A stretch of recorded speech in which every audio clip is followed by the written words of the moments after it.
Ciao ragazzi, benvenuti in questo nuovo video. Nella riflessione di oggi parleremo di perdono, vendetta e il concetto di giustizia, ma ne parleremo subito dalla sigla. Forza!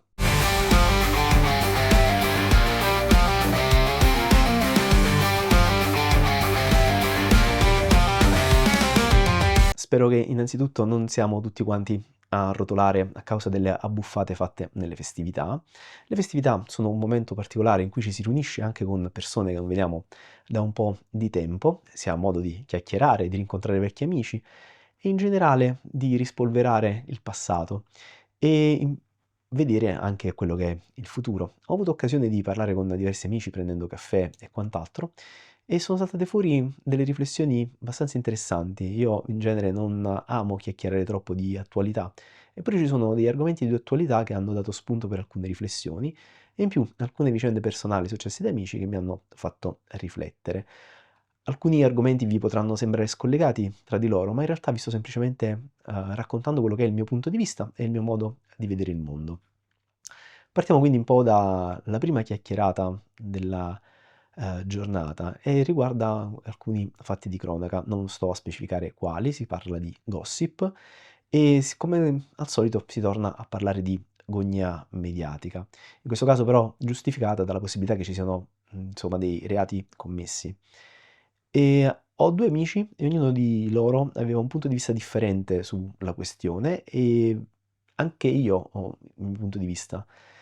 Una persona pensava che la gogna mediatica possa essere il giusto pegno, soprattutto per le persone potenti, che si ritrovano a non riuscire poi a pagare in senso concreto le proprie colpe attraverso i classici canali della, diciamo, giustizia, quelli che è il classico iter della burocrazia, eccetera, e che quindi gli intoccabili rimangono intoccabili data la loro posizione di potere e hanno bisogno ad esempio di internet per essere scalfiti. L'altro mio amico, ovviamente, aveva l'opinione non diametralmente opposta, nel senso che sì, alcune cose vanno rivelate al pubblico, ma ci sono modi e modi. Io mi trovo invece in un altro punto di vista ancora. Io penso che, eventualmente, come posso dire, sbugiardare o, mettere all'agonia una persona su internet non è una forma di giustizia reale, in realtà è semplicemente una forma di vendetta. Non è un caso che molte persone di questi tempi sono appassionati agli intrighi del true crime, vedere i colpevoli che si trovano a pagare le loro pene o comunque attirati dal, tra virgolette, marcio, perché il marcio è un po' in ognuno di noi sotto certi punti di vista e ci fa, come posso dire, piacere vedere quando determinate schifezze vengono messe diciamo, in luce e colpite nel vivo, ma non credo sia il modo corretto di farlo, cioè utilizzare gli strumenti che dovrebbero essere democratici come internet, diventare delle gogne pubbliche per personaggi pubblici, ma anche persone normali, non lo vedo il modo migliore e corretto di agire, diventa una vera e propria vendetta.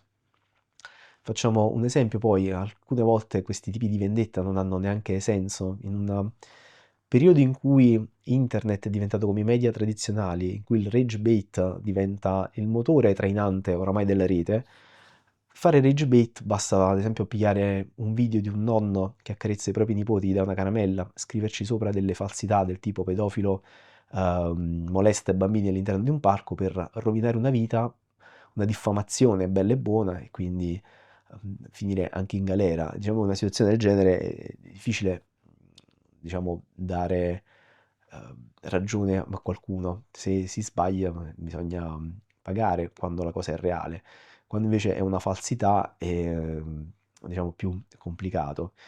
Perché ho tirato fuori questo esempio? Perché ad esempio tra le tante gogne mediatiche che ci sono state c'è stata quella di un ragazzo che, diciamo, all'estero è stato accusato di violenze su un corriere che era entrato per consegnare un pacco e aveva, diciamo, denunciato in rete, non realmente che fosse stata un'aggressione, poi alla fine si è scoperto che in realtà la dichiarazione era falsa e poi la gogna si è controribaltata, cioè la persona aveva fatto la denuncia per avere fama, poi dopo è stata messa automaticamente all'agonia un'altra volta ed è complicato, quindi la rete sta diventando un posto complicato. Io credo che non sia quello, così come non è la televisione, il posto in cui alcune cose debbano essere giudicate. Innanzitutto io credo che non debba esserci giudizio pubblico in nulla, esiste la legge e la ricerca delle prove per esprimere dei giudizi e per giudicare, ed è soltanto attraverso gli strumenti appropriati che alla fine poi si ottengono dei risultati.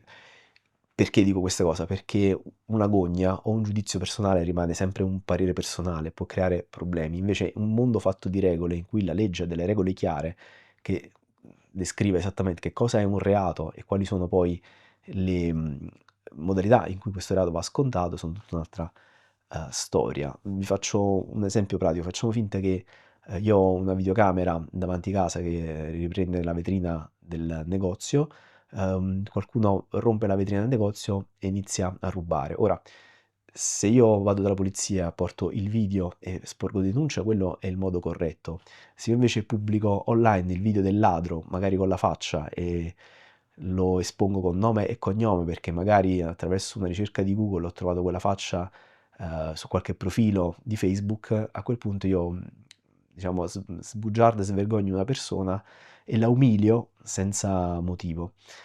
Magari quella sarà il mio modo di sentirmi meglio, perché la vendetta serve a sentirsi meglio, ma non è così che funziona la vita, almeno nella mia voglia di crescere, di diventare una persona migliore. Non credo che la vendetta abbia spazio, quindi io sono assolutamente contrario alla vendetta. Non sempre, qualche volta può essere anche piacevole, devo dire la verità, però in linea di generale no, cioè meglio che ci siano delle regole uguali per tutte e chiare per tutte, piuttosto che la vendetta. Proprio con l'esempio che ho fatto, e andare a denunciare, quindi magari questa persona viene arrestata, può essere anche riabilitata, può anche risollevarsi, può anche diventare una persona migliore.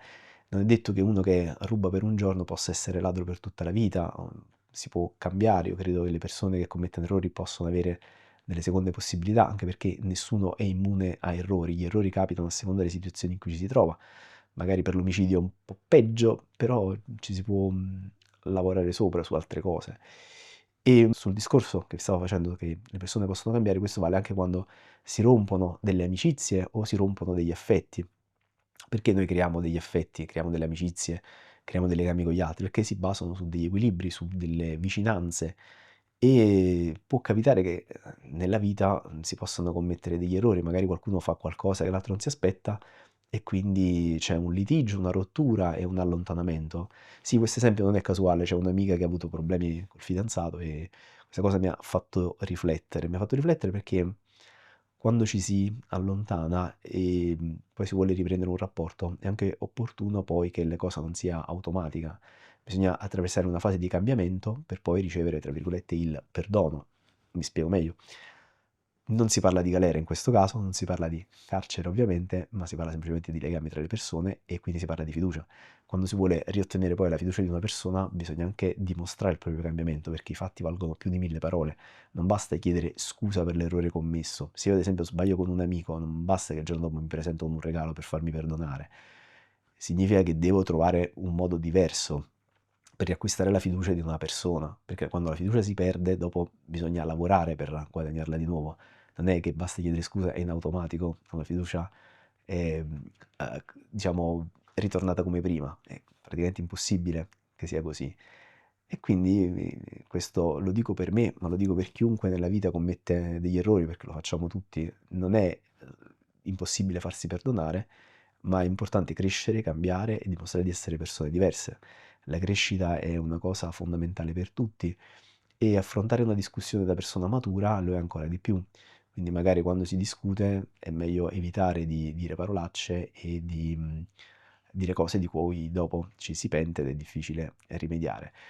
Su tutto questo discorso vi voglio fare due, diciamo, esempi a livello di immagini per farvi capire quello che intendevo. Per quanto riguarda il discorso della vendetta e della giustizia, noi possiamo pensare che la vendetta sia come uno specchio che riflette esattamente la luce e la fa ritornare al mittente con forza uguale e contraria. Quindi quando magari subiamo un torto, la prima cosa che ci verrebbe in mente è di ripagare lo stesso torto e di infliggere lo stesso dolore, che sia fisico o morale, che qualcuno ci ha fatto a chi ce l'ha causato e non è il modo corretto. E infatti la giustizia, d'altro canto, viene considerata come un prisma, al quale attraverso la luce si riflette, si dirama in varie colorazioni, quindi quando subiamo un torto possiamo attraverso la giustizia diventare noi persone migliori, ma magari riuscire a redimere anche chi ci ha creato un danno. Almeno spero che sia così.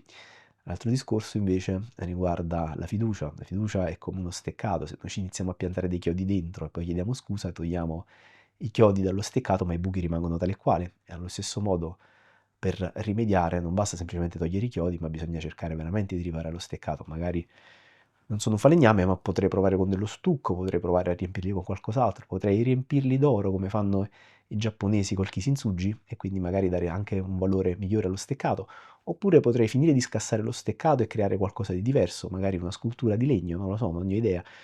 Le persone sono fatte un po' così. Una volta che la fiducia si rompe, si può cercare di creare altro o ripararla in modo migliore, come dicevo prima, con la fesseria dell'oro, o magari creare qualcosa di diverso.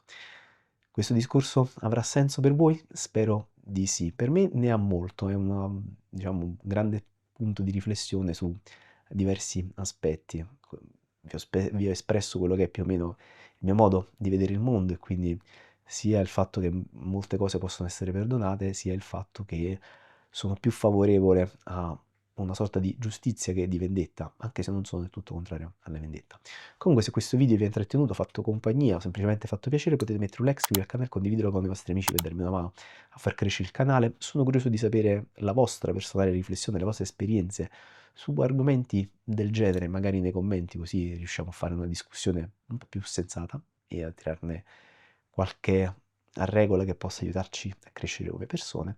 E come si va, ci vedremo nel prossimo video. Mi raccomando, non esagerate con pranzi e cene in queste festività e ci vediamo alla prossima. See you next.